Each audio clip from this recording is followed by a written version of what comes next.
What is democracy for kids? Hey kids, have you ever asked yourself, what is democracy?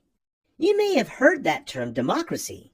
You may have also learned that the system of government that we have in the United States is called a democracy, and that being a democracy is an integral part of what makes the U.S. such a special place to live. But why? Why is being a democracy so special? And how exactly do democracies work? Well, think about it this way. Let's say you and your friends are hanging out on a Saturday morning, trying to decide what to do that day. Maybe someone wants to play soccer, and someone wants to play a board game, and perhaps a third friend suggests playing tag or diving into a board game. And maybe a fourth friend really wants to go to the mall. How do you decide what to do? Well, you could all discuss your options and come to a group decision. In that case, everyone would have a say, and the group would come to an agreement. That way, figuring out what to do is not just one person's decision, but everyone's. That's only fair, right? That's kind of how democracy works. In a democracy, the government is run by the people. The people who serve in the government are elected by a majority of the citizens, based on who they think are the best people to run the country.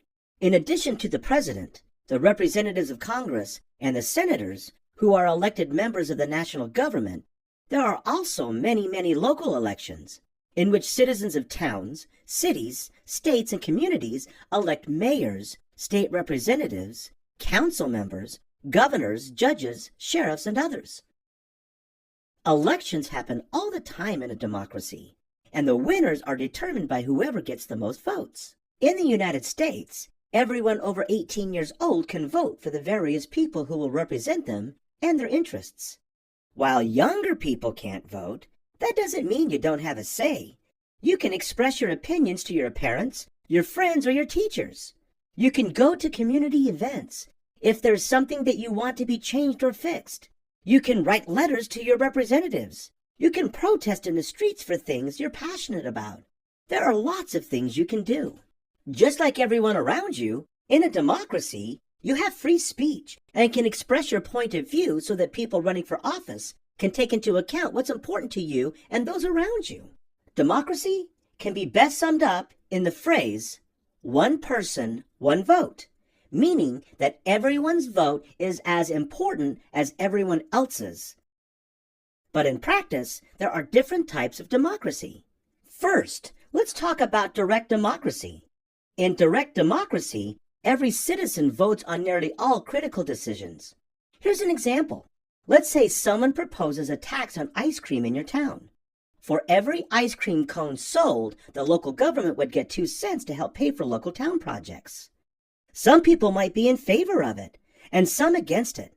In a direct democracy, the people in the town would each have one vote to decide whether or not to impose the tax. If more people voted yes than no, the tax would be put in place. If more people voted no, then it would not.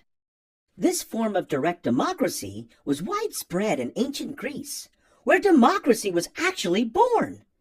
Back then, everyone would gather together and cast their votes. That process worked because the population was much smaller at the time.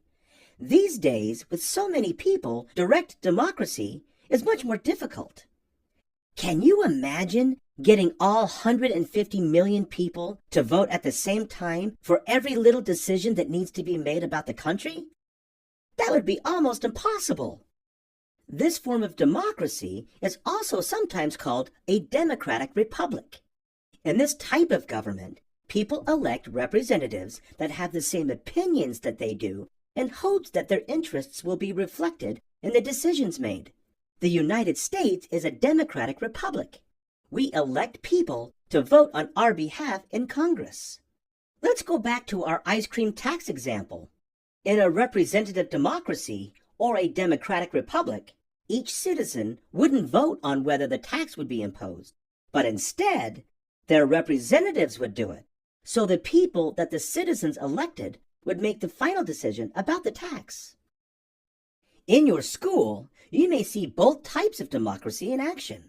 Your whole class might vote on something like what kind of cake to have for a student's birthday. Here, each kid would get an equal vote. That would be direct democracy. Or for more significant issues, like whether to have a school dance on Friday or Saturday night, you might have a student council that was elected by the students make that decision on behalf of everyone. That would be a representative democracy.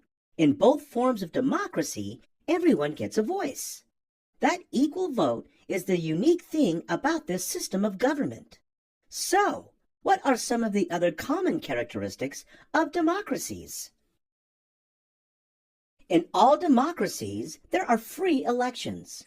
This means everyone gets a secret vote, meaning they're free to vote for whoever or whatever is on the ballot, or even write someone else in, without interference from elected officials.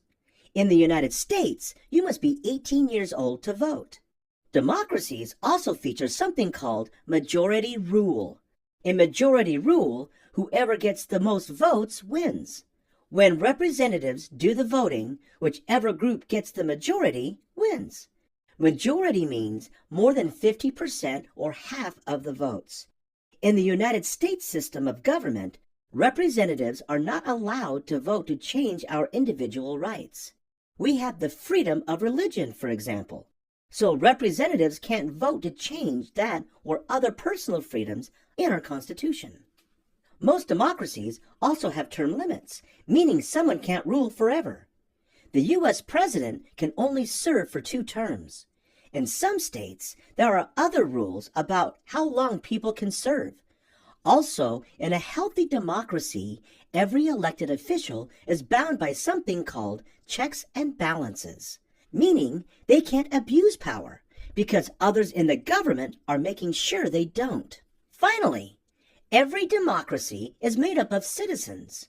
For a democracy to thrive and be successful, the citizens who live there must be willing to do their part, which means they get involved, speak out, and most importantly, vote. They need to know who they're voting for, understand the issues, and voice their opinions. In this way, whatever is in the best interest of the people will be reflected in the people elected. So, in summary, why is democracy so great? Generally, people who live in a democracy have more freedom and rights than in countries that are not democracies. People in democracies usually have a higher standard of living, are better protected, and have the type of society they prefer. Of course, not everyone will always be happy with the decisions made in a democracy, and it's up to everyone to continue to try to improve the society by being informed and voting for the people they think will serve them best. When an election rolls around, people get a new chance to vote for the people they want to lead the country. Nobody should take democracy for granted. There are always some people who would prefer to have all the power for themselves. It's up to all of us, including you, to make sure democracy thrives, remains healthy, and continues long into the future. Thanks for following Clarendon Learning. Be sure to subscribe.